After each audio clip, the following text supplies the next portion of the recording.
कृष्ण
श्री संताची माथा चरणावर,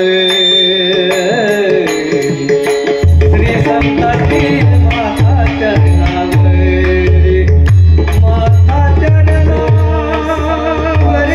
माथा चरणावर, श्री संताची माथा, श्री संताची माथा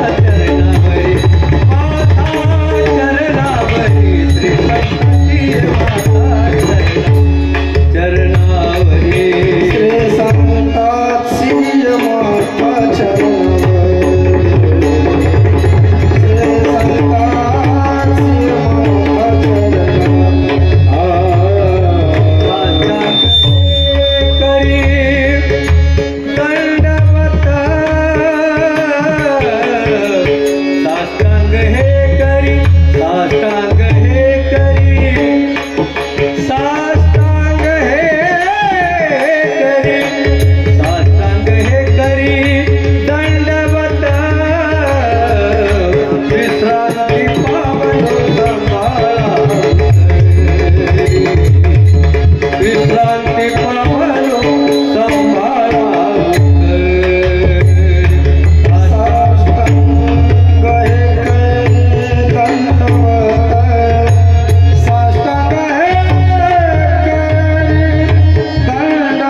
श्री संताची माथा चरणावरी,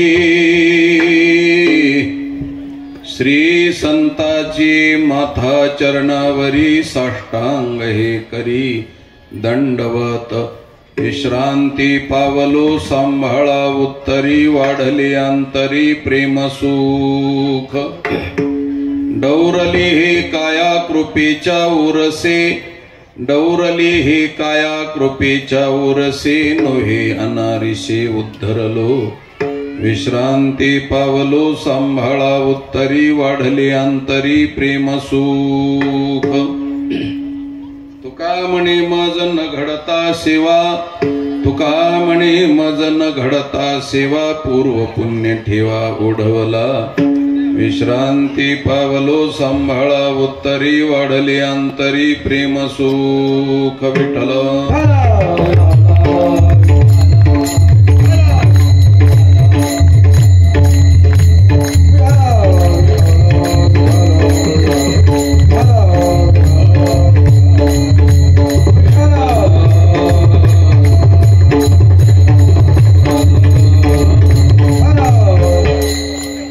समचरण सरोजम सांद्र नीलांबुदभम जघन निहित पानिम मंडनम मंडनानां तरुण तुलसीमाला कंदरम कंजनेत्रम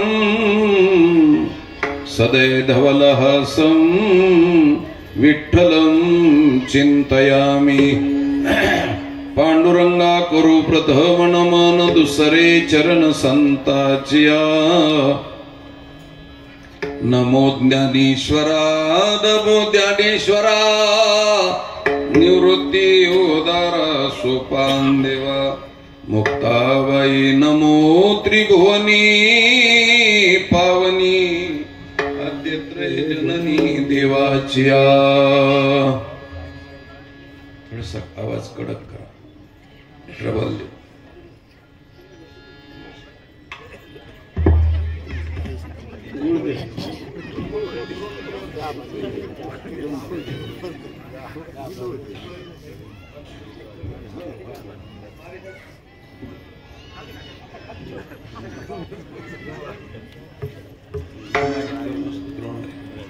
विठ्ठल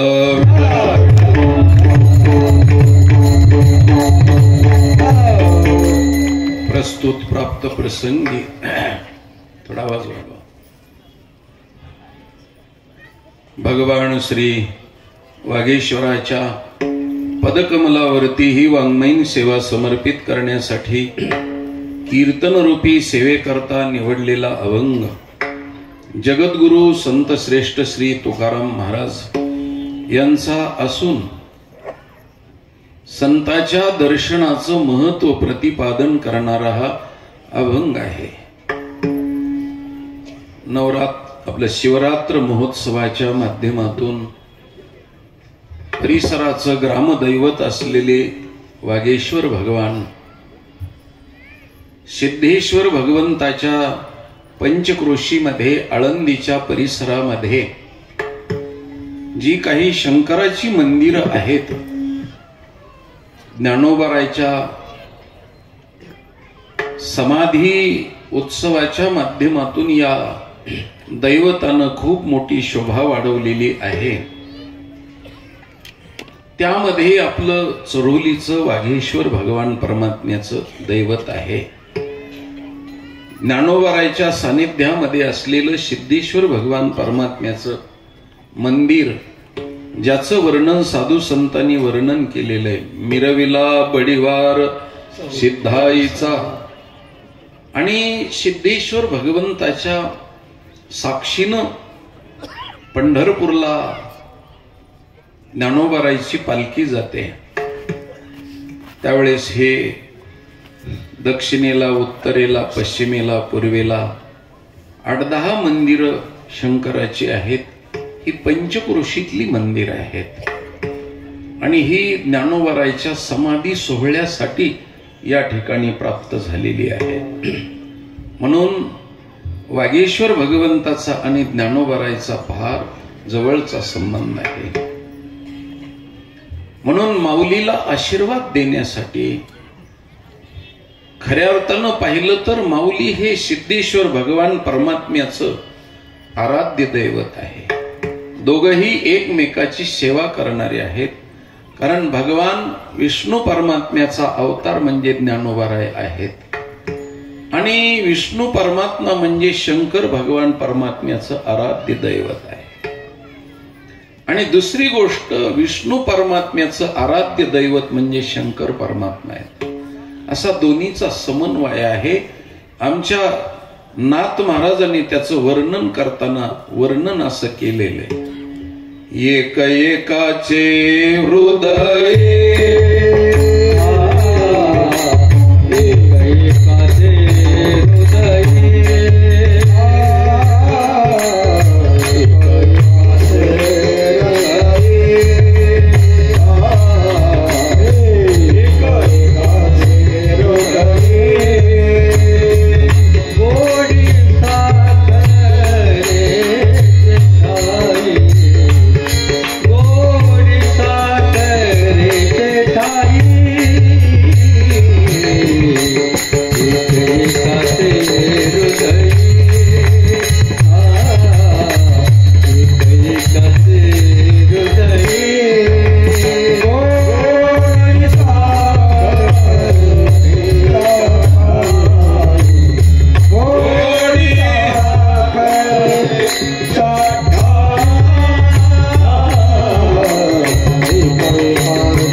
दृष्टांत दिला. महाराज, खडी साखरेचा खडा आहे, तो कुणीकडूनही खा तितकाच गोड आहे,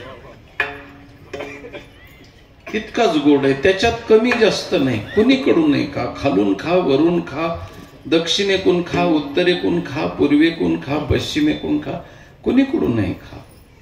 हो, ते तितकाच गोड आहे. त्या गोडीमध्ये खऱ्या अर्थानं पाहिलं तर कमी जास्त पण नाही. त्याची रिक्युरी ज्याला म्हणतात ती सारख्या प्रमाणात आहे. तसं भगवान विष्णूकडून जरी शंकराकडे गेले तरी सारखेपण आहे, आणि शंकराकडून विष्णूकडे गेले तरी सारखेपण आहे. जगाच्या पाठीवर शैव आणि वैष्णवाचा वाद खूप मोठ्या प्रमाणात लागलेला आहे, पण महाराष्ट्रातल्या वारकरी संप्रदायानं दोन्हीचा समन्वय सांगितलेला आहे. म्हणून वारकरी संप्रदाय हा समन्वयात्मक प्रक्रिया प्रतिपादन करणारा संप्रदाय आहे. विरोधातला नाही, विरोधाभास समाप्त करणारा संप्रदाय आहे. म्हणून तर आराध्य दैवत विष्णू परमात्म्याचा, महाविष्णूचा अवतार सखा माझा ज्ञानेश्वर, हे ज्ञानोबारायला स्वस्थळाला जायचंय म्हणून ही शंकराची दैवत त्या ठिकाणी प्राप्त झाली. आणि आपल्याला सगळ्या जणाला या दैवतानं पावन केलेलं आहे. त्यामध्ये आपलं वागेश्वराचं दैवत फार ज्ञानोबारायच्या फार सानिध्यात असलेलं दैवत आहे. म्हणून सगळ्या मंडळीची श्रद्धा वागेश्वरावरती आहे आणि त्यांच्या शिवरात्री महोत्सवाचा हा सप्ताह आहे. वास्तविक पाहिलं तर आज शिवरात्र नसल्यामुळे त्याच्यावरती मी भाष्य करीत नाही, पण जाता जाता एक गोष्ट सांगून जातो महाराज, जी तुम्हाला कुणी सांगितलेली नाही आणि कधीच तुम्ही ऐकलेली नाही, पण मला सांगणं गरजेची वाटली म्हणून सांगतो. कारण परधर्मीय आणि स्वतःच्या धर्मातले बी विद्वान म्हणून घेणारे, विद्वान शब्द आहे, विद म्हणजे जाणणे आणि वान म्हणजे कमतरता, ज्याच्याकडे जाणण्याची कमतरता त्याला विद्वान म्हणतात महाराज. म्हणून आपल्या संप्रदायामध्ये काही विद्वान आहेत, ते काय म्हणतात, माझ्या माता भगिनींची क्षमा मागून बोलतो, शंकराची पिंड आणि लिंग म्हणजे मानवी अवयवाची ती पूजा आहे असं ते म्हणतात. कारण कृष्णाच्या चरित्राला जसं बदनाम करण्याचा प्रयत्न केलेला आहे तसा शंकराच्या पिंडीला सुद्धा बदनाम करण्याचा प्रयत्न केलेला आहे. त्याला लिंग आणि यवनी असा शब्द आहे आणि त्याच्यामुळे हिंदू धर्म हा लिंग यवनीची पूजा करणारा म्हणजे मानवी अवयवाची पूजा करणारा संप्रदाय आहे असं शहाण्यातले गधडे शहाण्यातले गधडे म्हणायचं ते म्हणतात. पण राजा हो, आतापर्यंत तुम्ही ऐकलेली गोष्ट नाही. लिंग कशाला म्हणतात, योनी कशाला म्हणतात, तर योनी शब्दाचा अर्थ आहे 84 लक्ष योनी. 84 लक्ष प्रकारच्या योनी आहेत आणि त्या योनीमध्ये जाण्याकरता शंकर भगवान परमात्म्याच्या आज्ञेनुसार त्या योनीमध्ये घातलं जातं. म्हणून ज्या योनीमध्ये शंकराच्या आज्ञेनं कर्मानुसार घातलं जातं त्याला योनी म्हणतात. एक दुसरी गोष्ट, लिंग कशाला म्हणतात, लिंग प्रतीकाला म्हणतात. प्रतीकाला म्हणजे आपल्या ह्या स्थूल शरीरामध्ये एक सूक्ष्म शरीर आहे त्याला लिंग शरीर म्हणतात. कारण स्थूल शरीराला चालवणार लिंग शरीर आहे, तसं या स्थूल सृष्टीला चालवणार जे शरीर आहे त्याला लिंग म्हटलं जातं. त्याला लिंग म्हटलं जातं. आता जर भगवान परमात्म्याच्या शंकराच्या जर लिंगाला लिंग म्हणायचं तर शंकराचार्यानं भगवान पांडुरंगरायाला सुद्धा लिंग म्हटले. परब्रह्म लिंगम भजे पांडुरंगम. मग त्यालाही लिंग म्हणायचं का? अज्ञानपणाचा कळस आहे. महाराज दुसरी गोष्ट सांगतो, ते प्रतीक आहे. कशाचं प्रतीक आहे? या ब्रह्मांडाचं प्रतीक आहे. उदाहरणार्थ तुम्ही बंगला बांधता, त्यावेळेस बंगला बांधित असताना त्या बंगला निर्माण होण्याच्या अगोदर एलिव्हेशन असतं किंवा प्रतिकृती असते. आता आपण या ठिकाणी महाराष्ट्राचं कुलदैवत म्हणून छत्रपती शिवाजी महाराजांचं या ठिकाणी हे प्रतीक मानलेलं आहे. हा पुतळा म्हणजे शिवाजी महाराज आहेत का? बोला. प्रत्यक्ष शिवाजी महाराज म्हणजे पुतळा म्हणजे शिवाजी महाराज आहेत का? नाही. मग शिवाजी महाराज नाहीत तर मग त्याची अवहेलना करण्याची कुणाची तयारी आहे का? शिवाजी महाराज आहेत, पण शिवाजी महाराज असे दिसत होते याची प्रतिमा म्हणजे शिवाजी महाराजाचा पुतळा आहे. तसं ब्रह्मांड कसं आहे तर लिंग योनी सारखं आहे. त्या ब्रह्मांडाचं प्रतीक म्हणजे शंकराची लिंग योनी आणि पिंड आहे महाराज. म्हणून ब्रह्मांड कसं आहे हे मी माझ्या पदरचं बोलत नाही महाराज, माझ्या ज्ञानेश्वर महाराजांनी त्याचं वर्णन केलेलं आहे महाराज. माझ्या अभंग पाठ नाही. समुद्रासारखी बैसका. आठवतंय का महाराज तुम्हाला? विठ्ठल विठ्ठल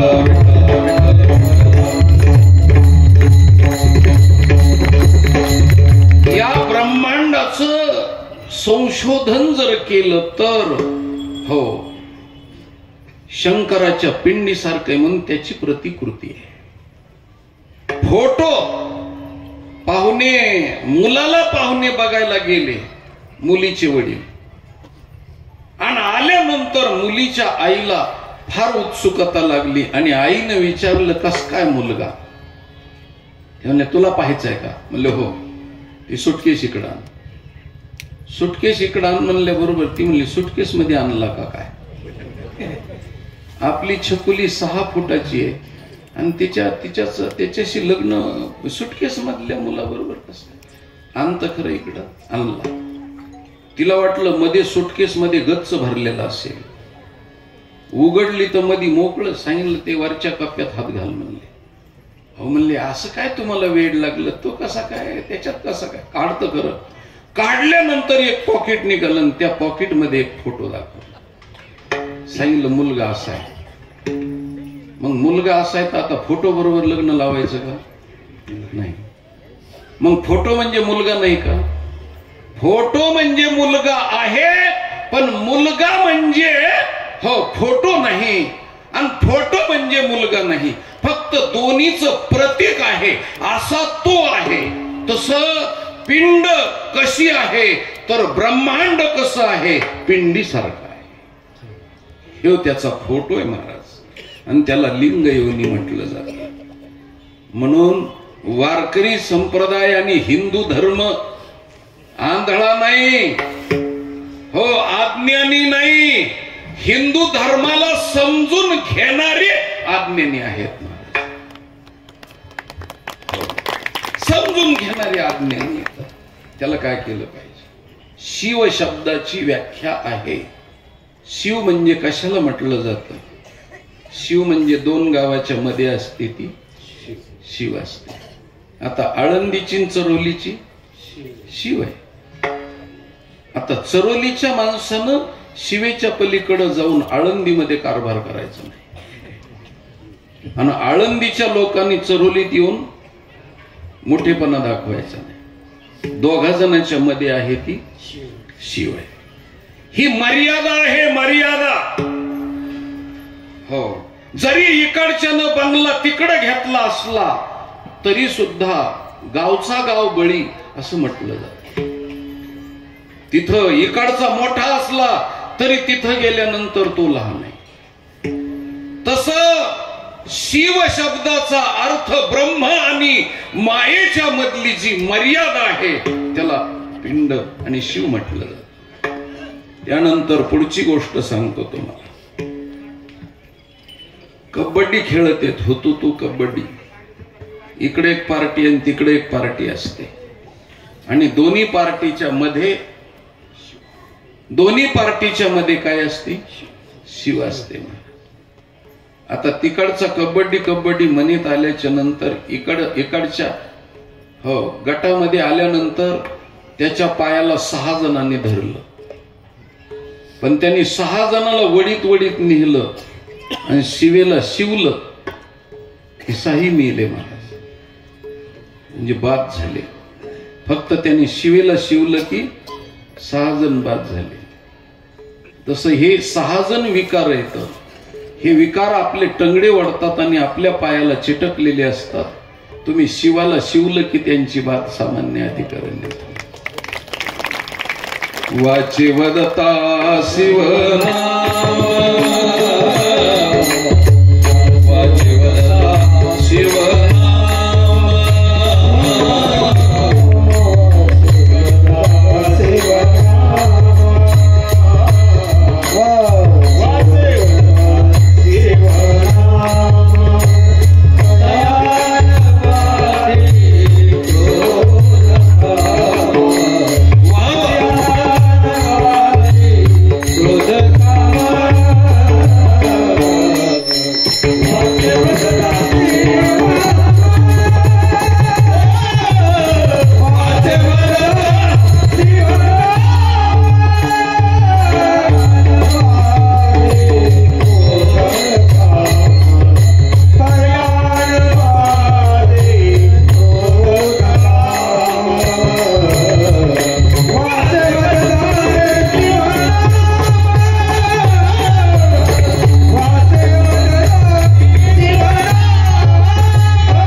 शिवनाम तयानुबाधी क्रोध काम.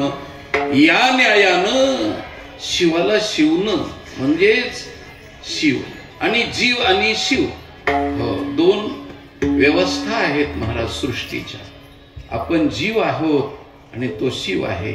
त्या शिवातून आपल्यासारखे असंख्य जीव बाहेर जरी पडले तरी शिवाला कमीपणा होत नाही. समुद्रातून किती लिटर पाणी काढलं म्हणजे समुद्र कमी होतो नाही. तसं जीव शंकरामध्ये किती गेले आणि किती परत आले, काही त्याला बदल पडत नाही. त्याला शिव असं म्हटलेलं आहे. त्यानंतरची शेवटची गोष्ट सांगतो. तुम्ही अंगावरती जे कपडे घातलेले ते कपडे 2 तुकडे करून शिवलेले. जो या सृष्टीला शिवत असतो आणि सांधित असतो आणि कर्माच्या माध्यमातून स्थूल शरीर आणि सूक्ष्म शरीराला जो कर्माच्या माध्यमातून सांधतो, म्हणून तर नाथ महाराजांनी सांगितलंय, एकदा स्थूल शरीर सूक्ष्म शरीर सोडून जर दोन्हीचा विरह झाला, वियोग झाला, म्हणजे मरण जर प्राप्त झालं तर त्याला दुसरा शिवायला दोरा नाही. फाटकेच लुगडे म्हणजे फाटकं लुगडं म्हणजे शरीर आहे. फाटकेच लुगडे तुटकीच चोळी म्हणजे 17 तत्वाच्या संघाताचं सूक्ष्म शरीर आहे. आणि या दोन्हीचा वियोग झाला की त्याला पुन्हा कर्माचा दोरा नाही कुठल्या प्रकारचा शिवण्याकरता, पण ते कर्म अगोदर ज्याच्या त्याच्या कर्माच्या माध्यमातून शिवानं ते शिवलेलं आहे. म्हणून शिवानं शिवलंय, म्हणून तर खऱ्या अर्थानं पाहिलं तर आपण जीवन जगतोय. स्थूल सूक्ष्म शरीराला शिवलंय त्या शिवानं. म्हणून शेवटची गोष्ट आहे, पिंडीला जसं शिवलं जातं तसं शेवटी पिंडाला शिवल्याशिवाय उद्धार नाही महाराज. म्हणून कावळ्यानं पिंडाला शिवलं जातं. जाऊ द्या, मी रात्रभर बोलत गेलो तरी सुद्धा, परंतु महत्वाचा विषय तुम्हाला सांगितला. आणि शक्यतो हे तुम्हाला ऐकायला मिळणार नाही म्हणून त्याच्याकरता मी हे प्रतिपादन केलं. म्हणून चुकीच्या गोष्टी कोणी सांगितल्या तर ऐकू नका. आणि जर तुम्हाला कोणी चुकीचं बोललं तर मला फोन करून विचारा. मी बरोबर त्याचा अभ्यास करून मी तुम्हाला आणि महाराष्ट्रातल्या सगळ्या लोकांची मी शंका निरसन करीत असतो आणि त्याचा 22 धर्माचा अभ्यास करून मी बोलत असतो. विठ्ठला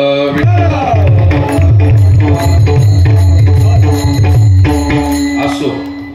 आता वागेश्वर भगवान परमात्म्याच्या पदकमलावरती ही वाङ्मयीन सेवा समर्पित करण्यासाठी सर्व ट्रस्ट मंडळीनं, सप्ताह कमिटी समिती अध्यक्ष उपाध्यक्ष सर्व देणगीदाराच्या वतीनं, माझ्या माता भगिनीच्या अबालवृद्धाच्या पंक्ती देणाऱ्याच्या वतीनं, त्याच पद्धतीनं ज्येष्ठ श्रेष्ठ वयोवृद्ध तपोवृद्ध ज्ञानवृद्ध असलेल्या मंडळीच्या मर्जीनं आणि गावातल्या कारभारी मंडळीच्या मर्जीनं, गाव चालवणाऱ्या मंडळीच्या मर्जीनं माझ्याकरता ही सेवा सुपूर्द करण्यात आलेली आहे.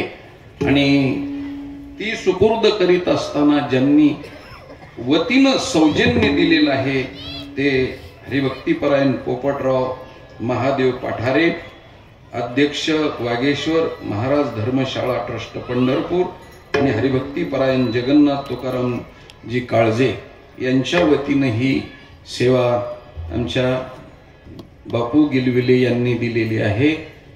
तुम्हाला सर्वांना दंडवत प्रणाम करतो. काळकरी मंडळीला प्रणाम करतो आणि शब्दाचं अभंगाच्या विवेचन मांडण्याचा प्रयत्न करतो. विठ्ठला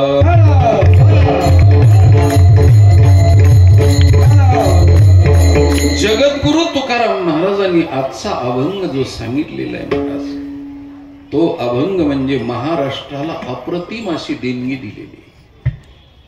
तुकोबरायची ही देणगी आहे.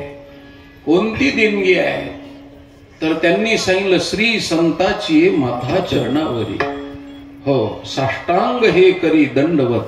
करी शब्दानं आज्ञा केली. कर हे गद्यातून म्हणजे बोलत असताना हे कर, आणि करी हे कवित्वातून बोललं जातं. हो, सप्तमी विभक्ती आहे. करी साष्टांग हे करी दंडवत, श्री संताच्या पायावरती तू माथा टेक. काय फल मिळेल? वेदानं जे भक्तिशास्त्र सांगायचं राहून गेले, उपनिषदानं जे भक्तिशास्त्र सांगायचं राहून गेले, जे नारदानं नारद भक्ती सूत्रात आणि शांडिल्यानं भक्ती सूत्रात सांगायचं राहून गेले, जे पुराणादिकात सांगायचं, श्रीमद भागवतादिकात सांगायचं, महाभारतात सांगायचं राहून गेले, त्याच्यातलं वेचून वेगळं आणि समाजाला पोषक आणि सोपं साधन हो भक्तीचं महाराष्ट्रातल्या संतांनी दिलेलं आहे. म्हणून संताच्या पायावर डोकं ठेवण्याची, पाय पडण्याची प्रक्रिया तुम्हाला वेदात दिसत नाही. संताच्या पायावर डोकं ठेवण्याची, पाय पडण्याची प्रक्रिया तुम्हाला पुराणादिकात दिसत नाही, उपनिषदादिकात दिसत नाही. क्रिया दिसेल पण आज्ञा नाही. क्रिया दिसेल. रामाला पाहिल्यानंतर सीता पाय पडेल पण आज्ञा नाही. इथं आज्ञा आहे. आणि ही प्रक्रिया जगद्गुरु तुकोबारायनं, जगाच्या पाठीवर 2000 धर्म आहेत पण एकाही धर्मामध्ये पाय पडण्याची प्रक्रिया नाही. एकाही धर्मामध्ये पाय पडण्याची प्रक्रिया नाही. फक्त वारकरी संप्रदायानं हा मेवा, नवीन नवीन पदार्थ आणि नवीन खाऊ आणि नवीन मिठाई महाराष्ट्राला दिली. फक्त पाय पडणं. हो, संताच्या पायावर डोकं ठेवणं. आणि ही कुठून तुकोबारायला मिळाली? तर सूर्यदेवानं हनुमंतरायाला दिली. आणि हनुमंतरायाकडून आमच्या तुकाराम महाराजांनी भक्तीच्या वाटा विचारल्या आणि त्याच्यापैकी पाय पडण्याची वाट ही मारुतीरायकडून तुकोबारायला भक्तीच्या वाटा.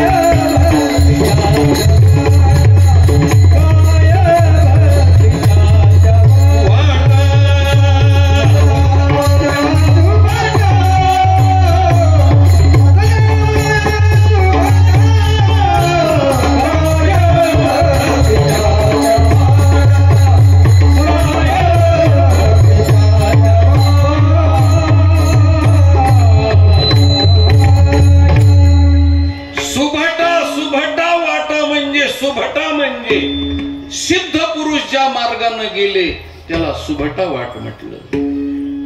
ज्या वाटामध्ये घोटाळा नाही, प्रतिबंध नाही, सरळ वाट जाते त्याला सुभटा म्हणायचं. जी वाकडी नाही, सरळ एका दोरीत आहे, सरळ हो वैकुंठापर्यंत नेऊन पोहोचती करणारी वाट म्हणजे सुभटा वाट.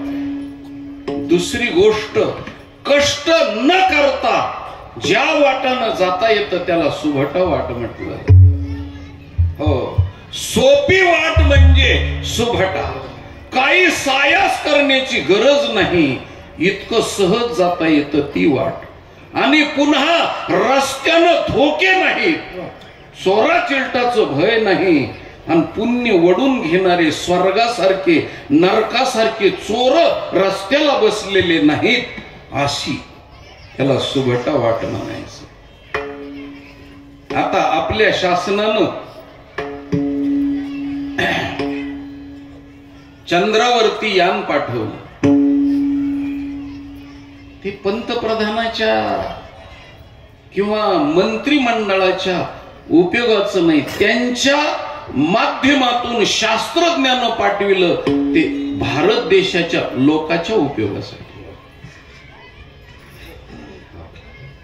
तसं पहिल्यांदा मारुतीराय सूर्यावर गेले ते अंतराळवीर होते हिंदू धर्मातले, आणि ते मजा म्हणून फिरायला गेले नव्हते, तर सूर्याकडून काही वाटा आणि सूर्याकडून काही वल्ली आणि सूर्याकडून माणसाला जीवन जगण्याकरता ज्या गोष्टीची आवश्यकता आहे त्या गोष्टी हनुमंतरायानं सूर्याकडून आणलेल्या आहेत. म्हणून सूर्य हो काय काय देतो हे हनुमंतरायाचं वाङ्मय वाचा, आणि हनुमंतरायानं ज्या आणलेल्या गोष्टी येतात त्या रावणानं रावण संहिता नावाच्या ग्रंथात लिहिलेल्या आहेत. आणि वैरी जर सांगत असन ते खरं आहे, मित्र सांगत असन ते खोट आहे. माणूस कसं, गावामध्ये एक मुलगी द्यायला माणूस आला आणि त्याच्या स्नेहाकडे गेला आणि सांगितलं मी अमक्या अमक्याच्या घरी मुलगी देतोय, तुझं काय मत आहे? त्यावेळेस त्याने सांगितलं 65 वर्ष झालं माझं त्याचं वाकड आहे, मी त्याचं तोंड बी बघत नाही. पण याचा अर्थ असा की तू मुलगी देऊ नयेस असा मी कमी विचाराचा नाही. तुझी मुलगी दे, तुझ्या मुलीला राज्य मिळेल आणि सुखानं संसार करील. तो शत्रू जरी असला तरी दिलदार मनाचा आहे हे मी तुला निश्चित सांगून देतो. दिलदार मनाचा आहे, काळजी करू नको. माझा त्याचं शत्रुत्व असू दे, लांब पडू दे, पण तुझी कन्या काय माझी कन्या काय सारखी आहे. तुझ्या कन्येला आयुष आरामामध्ये जीवन जगण्याची हो तो माणूस असा आहे की आपलं जीवन बर्बाद करीन, पण तुझ्या मुलीला हो लेकीसारखं वागवीन, लेकीसारखं, म्हणून तू त्याच्या घरी मुलगी दे. ज्यावेळेस वैरी असं बोलतो तसं रावणासारखा वैरी हो ज्याची लंका हनुमंतानं जाळली त्या रावणानं हनुमंतानं सूर्याहून आणलेल्या गोष्टी सांगितल्या. त्याच्यात अर्क प्रकाश नावाचा विभाग आहे, मला सांगायला वेळ नाही हो, आणि एका दिवसानं हे सांगता येणार नाही. सूर्याकडून काय काय आणलंय मारुतीरायानं हो. आता सध्या तुम्ही आम्ही जे धान्य खातो आणि ज्या धान्यावरती जगतो ते धान्य सूर्याकडून आणलेलं आहे महाराज हनुमंतराय. म्हणून हनुमंताची मंदिरं गावात का, तर त्याचं कारण आहे आमच्या सगळ्याचा अन्नदाता आहे महाराज. सगळ्या आजच्या औषधी वनस्पती आहेत तेवढ्या औषधी वनस्पती हनुमंतरायानं नुसत्या लक्ष्मणासाठी वनस्पती आणली नाही, संजीवनी आणली नाही. आज तुम्हाला जेवढे रोग आहेत तेवढ्या रोगावरती ज्या वनस्पती आहेत त्या वनस्पती सूर्याहून आणि चंद्राहून मारुतीरायानं आणलेल्या आहेत.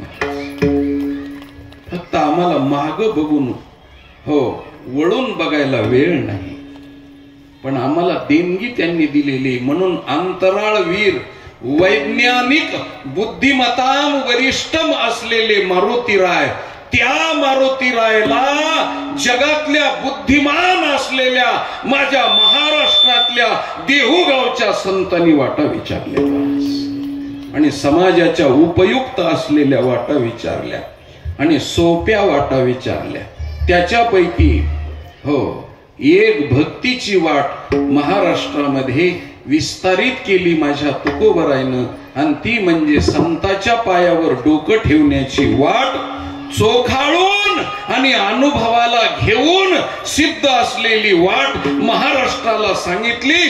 जपतप करण्याची सायास करण्याची गरज नाही, फक्त संताच्या पायावर डोकं ठेव, तुझं काम होऊन गेलं. त्याच्यासाठी अभंगाचं पहिलं चरण वापर. श्री संताची माता चरणावरी, श्री संताची माता चरणावरी, श्री संताची माता चरणावरी, श्री संताची माता चरणावरी.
महाराज ही साधना म्हणजे हो हिरा हिरा रत्न आहे नुसतं. आणि किती सोपं आहे महाराज. हो पाय पडण्याकरता काहीच सायास करण्याची गरज नाही, फक्त घरचं डोकं पाहिजे.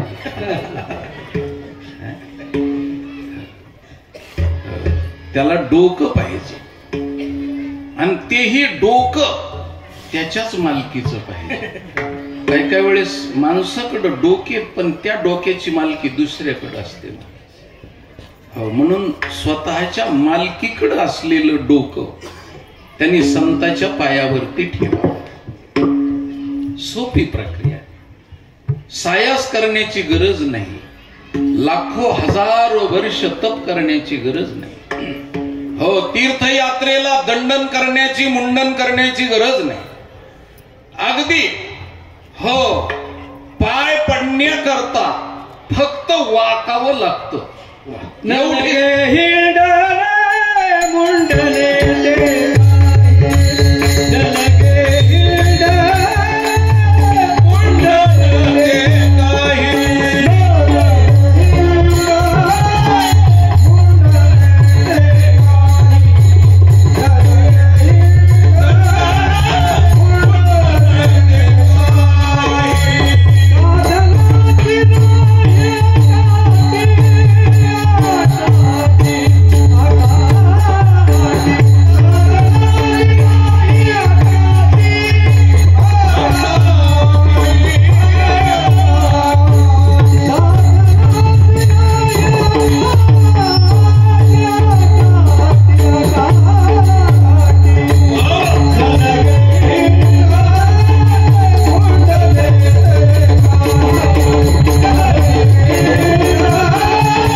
दंडन मुंडन ते काही म्हणजे दंड देण्याची गरज नाही आणि मुंडन म्हणजे हो डोकी करण्याची गरज नाही.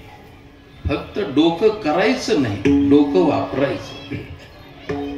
हो संताच्या पायावर डोकं ठेवण्याकरता काही पैसे लागतात का? नाही, फुकट आहे महाराज, फुकट. तुकाराम महाराजांनी पुढचा विचार केला. कोणता विचार केला? की त्यांना माहिती होतं की महाराष्ट्रातल्या लोकांना फार फुकटच आवडतं, म्हणून त्यांनी फुकटची साधना दिली महाराज. कारण त्यांना माहिती की खूप फुकटे निघणार आहे. 10 रुपयाची योजना फुकटची असेल तर 5,000 रुपये घालवणार, पण 10 रुपयाची योजना फुकट राबवल्याचं समाधानच करून घेणार. म्हणून अशी काही काही जहागिरी गेली तरी हरकत नाही, पण फुगिरी जाऊ देत नाही. हो 1 एकर गेलं तरी हरकत नाही, पण टायमाला जोकर जाऊ देत नाही. आता काही काही म्हणते ना आपल्याच गटाचा माणूस दिसतोय, अशी गोष्ट आहे. म्हणून फुकटचं साधन, बाकीचे कोणती बी साधनं पहा, पण त्याला विकत पैसा लागतो, पण पाय पडण्याला पैसा लागत नाही. एक दुसरी गोष्ट, वेळेचं बंधन नाही. रात्री पाय पडता येतं, सकाळी पाय पडता येतं, दुपारी पाय पडता येतं, हो कधी बी पाय पडता येतं. वेळेचं बंधन नाही, काळाचं बंधन नाही. पावसाळ्यात पाय पडता येतं, हिवाळ्यात पाय पडता येतं, उन्हाळ्यात पाय पडता येतं. त्यानंतर व्यक्तीचं बंधन नाही. स्त्रियांना पाय पडता येतं, पुरुषाला पाय पडता येतं, मधल्याला पाय पडता येतं. वयाचं बंधन नाही. लहान मुलाला पाय पडता येतं, म्हाताऱ्या माणसाला पाय पडता येतं, तरुणाला पाय पडता येतं. शिक्षणाचं बंधन नाही. ऊस तोडीवाल्याला पाय पडता येतं, MA झालेल्या पाय पडता येतं, हो काशीव शिकून आलेल्या पंडिताला बी पाय पडता येतं. शिक्षणाची आट नाही, वयाची आट नाही, जागेची आट नाही. मंदिरात पाय पडता येतं, रस्त्याला पाय पडता येतं, घरी पाय पडता येतं. हो इतकं सोपं आहे. आखूड शिंगी, बारीक पोटीन, बहुदुधी. गाय असेल तर कुणाला नकोय महाराज. मुठभर खायला टाक टाकलं तरी 20 लिटर दूध देत असेल तर काय हरकत आहे. बारीक पोटी आहे, पुन्हा थोडं खाणं, हो थोडं राहणं, गरीब आहे पुन्हा, हो लेकरांनी धार काढली तरी देती आणि कधी बी देती. पुन्हा वासरू असलं नसलं तरी बी, लेकर जरी गेले आणि काढायचा प्रयत्न केला तरी बी देती. एवढी चांगली गाय असेल तर कुणाला नकोय. तसं महाराष्ट्रामध्ये हो ही आकुड शिंगी, बहुदुधी, बारीक पोटी, खुजावानाची आणि गरीब असलेली गाय म्हणजे पाय पडणं. इतकी सोपी प्रक्रिया आहे, एवढी सोपी प्रक्रिया आहे. बर फल काय मिळतं? फलाची अपेक्षा ना, फल काय मिळतं? तुम्हाला गोष्ट सांगतो. संताच्या पायावरती डोकं ठेवल्याच्या नंतर संत भेटतात. एक, संताच्या पायावर डोकं ठेवल्यानंतर देव भेटतो. संताच्या पायावरती डोकं ठेवल्याच्या नंतर कर्म बदलतं. जे कर्म कशानंच बदलत नाही ते संताच्या पायावर डोकं ठेवल्यानं कर्म बदलतं. संताच्या पायावरती डोकं ठेवल्यानंतर काम निघून जातो. संताच्या पायावर डोकं ठेवल्याच्या नंतर क्रोधाचा नायनाट होतो. संताच्या पायावरती डोकं ठेवल्यानंतर लोभ समाप्त होतो. संताच्या पायावरती डोकं ठेवल्यानंतर पैसा प्राप्त होतो. संताच्या पायावरती डोकं ठेवल्यानंतर ईर्ष्या समाप्त होते. संताच्या पायावरती डोकं ठेवल्याच्या नंतर मत्सर जातो. संताच्या पायावरती डोकं ठेवल्याच्या नंतर आशा, मनशा, तृष्णा, कल्पना या सगळ्यांचा नायनाट होतो. संताच्या पायावरती डोकं ठेवल्यानंतर आरोग्य प्राप्त होतं. संताच्या पायावर डोकं ठेवल्यानंतर बल प्राप्त होतं. संताच्या पायावर डोकं ठेवल्यानंतर विजय प्राप्त होतो.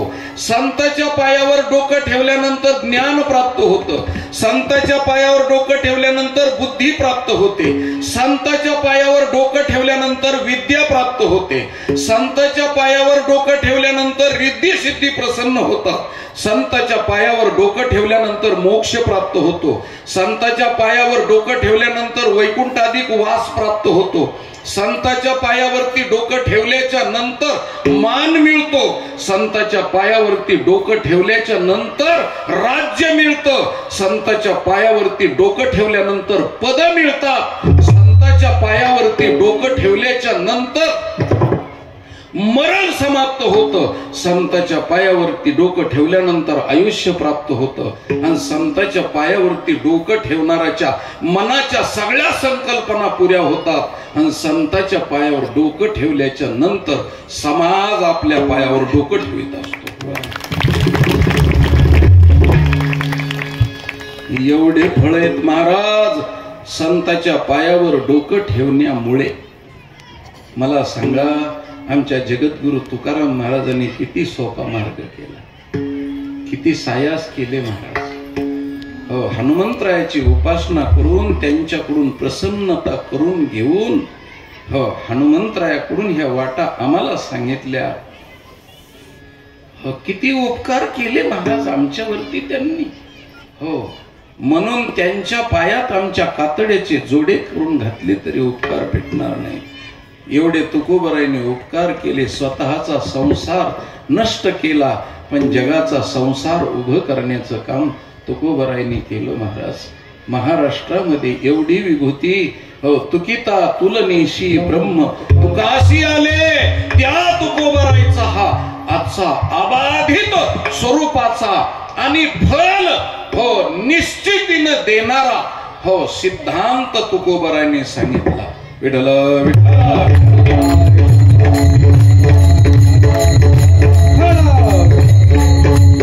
आता मी 30 संकल्पना मांडल्या महाराज. 30.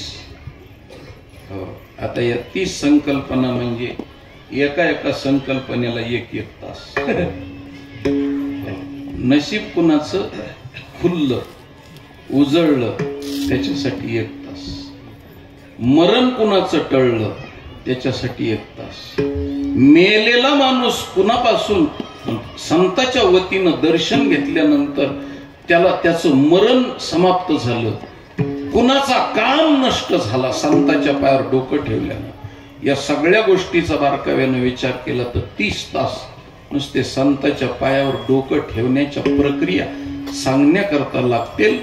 आणि खाली बसलेले लोक म्हणतील आता तुमच्या पायावर आम्ही डोकं ठेवतो, जास्त वाढू नका, आमच्या टायमाच्या पुढे जाऊ नका, तुमच्या पायावर आम्ही डोकं ठेवतो. हो, म्हणून मी गोष्ट सांगतो महाराज. हो, डोकं ठेवणं म्हणजे फार सोपी गोष्ट आहे, अवघड नाहीये. फक्त ती मनातून इच्छा निर्माण झाली पाहिजे. आणि डोकंच ठेवायचं का?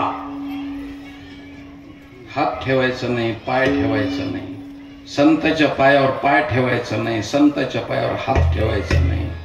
काही काही लोक नमस्कार घालतात पण हाताड्या छाताड्या गिताड्या अशी घालतात ना. काही एखाद्याला लात लागल्यावर अशी करतात, म्हणजे त्याला सांगत असते मी पठ्ठ्याने लात मारली, तुला काय करायचं ते करून, असं सांगत असते त्याला. तुझी ताकद असली तर बघ, उठ आणि भिड माझ्या बरोबर, असं सांगत असते. असला छाताड्यानं हाताड्या नमस्कार नाही. संताच्या पायावर ते बी माथाच ठेवायला सांगितलं, माथाच. आता माथा बी नेमका कुठे? बारकाव्यानं जर विचार केला तर माथा कुठे? तर तुम्हाला एक चिंतन सांगतो. आपल्या शिवारामध्ये उंच ठिकाण असतं आणि सुपीक जमीन असते, त्याला माथा म्हणते. आमच्या गावचा हा माथा आहे, सुपीक जमीन. तसं या शरीरातला उंच ठिकाणचा आणि सुपीक असलेला भाग म्हणजे माथा आहे. हो, तेवढाच माथा आहे. आता ज्याच्याकडे माथा असेल त्याला कळेल. हो, आता त्याच्याही पुढे जाऊन बोलतो. काही भागात त्याला माथा म्हणतात, काही भागात त्याला डोकं म्हणतात, काही भागात त्याला टकुर म्हणतात, काही भागात त्याला डोकसं म्हणतात, काही भागात त्याला खोकसही म्हणतात, काही भागात त्याला मस्तकही म्हणतात. हो, आणि वेगळे वेगळे कितीतरी प्रमाण आहेत महाराज. मराठी भाषा आहे, वेगळ्या वेगळ्या भागात वेगळ्या वेगळ्या गोष्टी येतात. म्हणून हो, ही माथा म्हणजे नेमका कुठून कुठं सुरुवात होतो आणि त्याच्यातली वैज्ञानिकता सांगतो तुम्हाला. माथाच का ठेवायला सांगितलाय? हो, ते बी माथा म्हणजे इकडच्या बाजूनं माथा नाही, माथा हे गालफाड आहे. हो, वरी कानफाड आहे. ते बी कोणीतरी टाकल्याशिवाय कळत नाही की आपल्याला कानफाड आहे. पुढच्या बाजूला थोबाड आहे आणि वरी नाकाड आहे. हो, त्याच्या वरी टाळक आहे, इथं टाळक आहे. मग माथा कुठून आहे? तर ह्या भोवया आहेत ना, भोवया. हो, भोवया म्हणजे खालची शिवय माथ्याची, आणि जिथून डोक्याचे केस उगवते त्याच्या खाली. आता काही जरा थोडी शिव जास्त लांब काढलेली असेल तर विषय सोडून द्या. हो, पण केस जिथून उगवते त्याच्या खाली आणि भोवयाच्या वरी मधला एवढाच माथा आहे महाराज. आणि एवढाच टेकायला सांगितलं संताच्या पायावर. बरं, तेवढाच का टेकायला सांगितला तर तुम्हाला सांगतो. विज्ञान सांगतो, विज्ञानामध्ये जीवशास्त्र सांगतो. आणि जीवशास्त्र म्हणजे बायोलॉजी, आणि त्या बायोलॉजी मध्ये अॅनाटॉमी शास्त्र आहे. अॅनाटॉमी म्हणजे MBBS ला मेडिकल कॉलेज मध्ये जे शिकवलं जातं ते अॅनाटॉमी शास्त्र आहे. हो, MDMS ला शिकवलं जातं, मास्टर ऑफ डॉक्टर आणि मास्टर ऑफ सर्जन यांना शिकवलं जातं. ते हॅरिसन नावाच्या शास्त्रज्ञानं लिहिलेलं. हो, त्यालाही मेळ लागला नाही. जिथं विज्ञान समाप्त होतं तिथून अध्यात्म विचार करत. कुणी बी उठून उभं राहून सांगावा आणि एखाद्या डॉक्टरला बी विचारा की मेंदूतून आज्ञा प्राप्त होतात. स्थूल शरीर चालवण्याकरता मेंदू आज्ञा देतो, पण मेंदूतून नेमकं कुठून आज्ञा प्राप्त होतात? मागून, पुढून, इकडून कुठून आज्ञा निर्माण होतात? कारण नर्वला, हो, लिगामेंट्सला, हो, मज्जारज्जू, मज्जातंतूला, हो, आज्ञा दिल्या जातात मेंदूतून. हो, उदाहरणार्थ माझा घसा कोरडा पडला की मेंदू हाताला आज्ञा देतो, हो, गुळ उचल. हाताला आज्ञा दिली की त्या हाताला सांगतो नुसता उचलू नको, वरी घे. आणि वरी घेतल्याच्या नंतर तोंडाला सांगतो हो जरा तुझा दरवाजा उघड, आणि मग दरवाजा उघडलं की हाताला सांगतो फेक मध्ये, हो फेकलं की जिबीला सांगतो घोळ आता, आणि ढकल मध्ये ह्या मेंदूतून आज्ञा होतात महाराज. पण मेंदूतून कुठून होतात? एखाद्या तुम्ही हो विज्ञानातल्या तरबेज माणसाला विचारा, त्याला माहित नाही, फक्त मेंदूतून होतात एवढंच माहितीये. आम्हाला फक्त दिल्लीतून आज्ञा माहिती आहे, तो होतात, पण दिल्लीतून कुठून होतात हे माहित नाही. गल्लीतून दिल्लीच्या होतात का कुठून होतात ते माहित नाही. मग ज्याला मंत्रालय माहितीये, ज्याला राष्ट्रपती भवन माहितीये, त्याच्यातलं मंत्रालयातला कोणती खोली आहे की त्याच्यातून मंत्रालयातल्या पंतप्रधानाच्या हो ऑफिस मधून कोणत्या कॉम्प्युटरच्या रूम मधून आज्ञा निघतात, हे ज्याला माहिती आहे त्यालाच माहिती आहे. तसं या मेंदूतून आज्ञा निघतात, पण कुठून निघतात?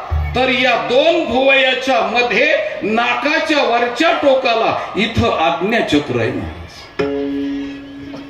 इथं आज्ञाचक्र आहे, आणि या आज्ञाचक्रातून आज्ञा निघतात. म्हणून हे आज्ञाचक्र संताच्या पायावरती टेकल्यानंतर ते कार्यान्वित होतं.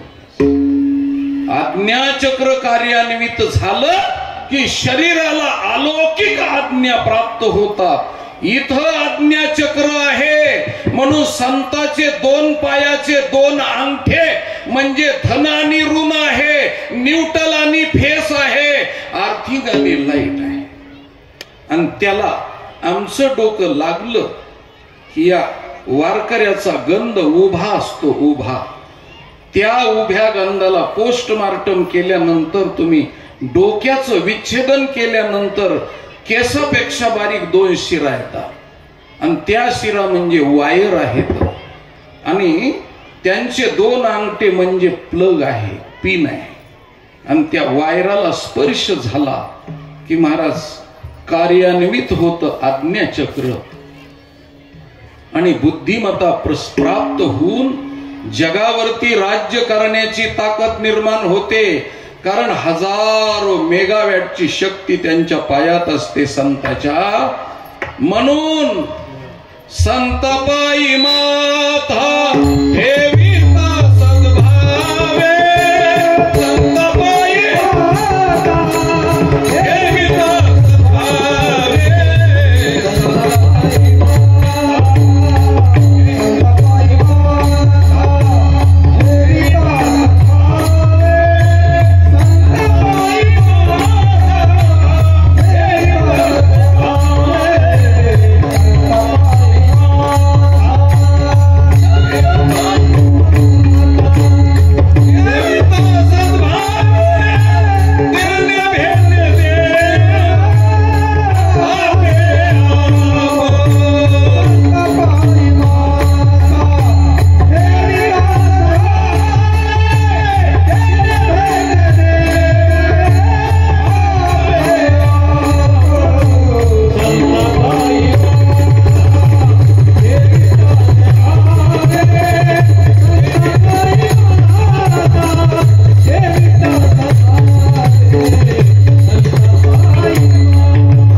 ठेविता सद्भावे, तिने भेटे देव आपी आप.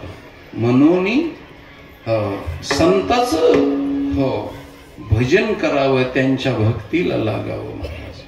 म्हणून सोपी प्रक्रिया आम्हाला सांगितली. खूप गोष्टी सांगण्यासारख्या आहेत. तुम्ही 24 कॅरेटचं सोनं पाहिलं असेल. 24 कॅरेटचं जे सोनं असतं ना, त्याच्या 5 परीक्षा असतात महाराज. 5 परीक्षा कोणत्या असतात? सगळ्या परीक्षा सांगत नाही मी तुम्हाला, सगळे पेपर उकलीत नाही, पण सोन्याच्या 5 परीक्षा असतात. त्याच्यापैकी एक परीक्षा असते जे सोनं करकरा लवतं. ते 24 कॅरेटचं असतं. हो, जे करकरा वागतं म्हणून अंगठीचं, पिळ्याच्या अंगठीचं सोनं करकरा वागतं. आमच्या माता भगिनीच्या नथीचं सोनं करकरा वागतं. त्याचं कारण आहे ते 24 कॅरेटचं आहे. आणि जे करकरा वागतं त्याला 86,000 रुपये तोळ्याचा भाव असतो. काय? जे वाकत असतं त्याला 86,000 रुपये तोळ्याचा भाव असतो. आणि जे कधीच कुठं वाकत नसतं ते 15 रुपये किलोचं भंगार असतं. म्हणून एखादा जर म्हणला मी मोडणार पण वाकणार नाही, नको वाकू, 15च रुपयाचा भाव आहे तुला, जास्त नाही. उगाच जास्त भाव खाऊ नकोस, 15 रुपयाचा भाव आहे तुला, 15 रुपयाचा. म्हणून सोनं हे वाकतं महाराज. तसं सोन्यासारखी माणसंच वाकत असतात. आणि सोन्यासारखी माणसं वागतात म्हणूनच ज्या झाडाला फळं येतात तेच झाडं खाली जमिनीकडे वागतात. पूर्वीच्या काळामध्ये शाळू गावरान ज्वारी होती, त्याच्यात दगडी होती, दगडी. त्या दगडीचं कणीस मोठं झाल्यावर असं खाली वाकून बघतं, म्हणजे त्या जमिनीला नमस्कार घालतं, आई तुझ्यामुळं मी मोठं झालो, तू मला अन्न पाणी दिलंस, माझ्या मुळ्या पकडून ठेवल्यास म्हणून मी आकाशामध्ये डुलतोय. आणि तुझी सगळी कृपा आहे म्हणून तुझ्या ऋणातून उतराई होण्याकरता मी तुला नमस्कार घालतो. म्हणून ते वाकडं झालेलं कणीस त्या जमिनीला वाकतं. आणि जे जमिनीला वाकतं ते कणीस देवाच्या मंदिरात असतं. ते देवाचं असतं. जे देवाचं असतं तेच वाकत असतं आणि देवासाठीच वाकत असतं. म्हणून जे देवाचं असतं ते देवासाठी वाकत असतं.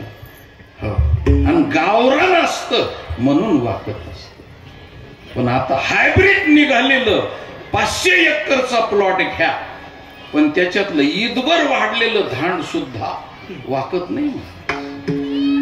म्हणून ताट असलेल्या माणसाचे ईदभर लेकरं सुद्धा वाकत नाहीत ना.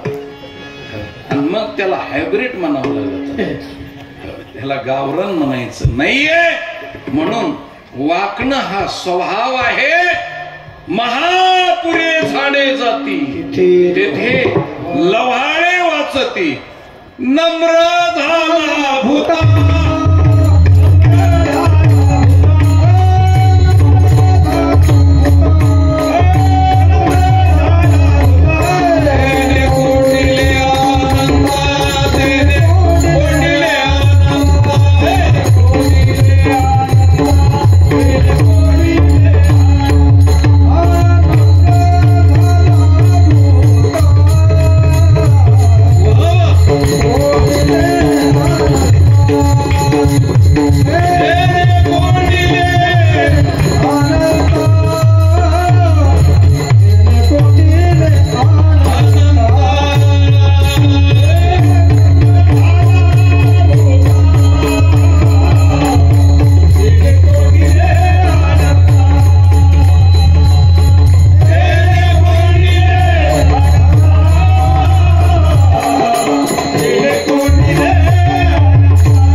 अनंता. गीतेतही भगवान परमात्म्याने भक्तीचं लक्षण सांगत असताना पहिलं लक्षण सांगितलं, नमश्यंत शमाम भक्त्या नित्ययुक्ता उपासते. फळलिया तरुची शाखा जेवी भूमीशी उतरे देखा. त्याच पद्धतीनं तुकोबराने त्याचं भाष्य केलेलं आहे. भक्ती ते नमन वैराग्य तो त्याग ज्ञान ब्रह्मी भोग ब्रह्मतनु. एक हिंदी मध्ये वाक्य बघा, 100 सोनार की आणि 1 लव्हार की. वाक्य कसं आहे, 100 सोनार की आणि 1 लव्हार की, म्हणजे 100 ठोके सोनाराचे आणि 1च ठोका लव्हाराचा. असं हे वरून वरून नाही बरं. 100 सोनार की आणि 1 लव्हार की असा वरून नाही. हो, 100 ठोके सोनाराचे आणि 1 ठोका लव्हाराचा. पण त्याचा पदच्छेद केला आणि त्याचे तुकडे तुकडे केले की आपल्याला कळतं 100 सुन नारकी, म्हणजे 100 वेळेस आई बायकोच. 100 सुन नारकी, पण एक लव हारकी. एकदाच वाक शंकराला आणि 100 वेळेस वाक बायकोच्या पुढे, 100 वेळेस बायकोच्या पुढे वाक, पण एकदाच वाक शंकरा पुढे. सौ सुन नारकी एक लव हारकी. इतकं सोपं आहे.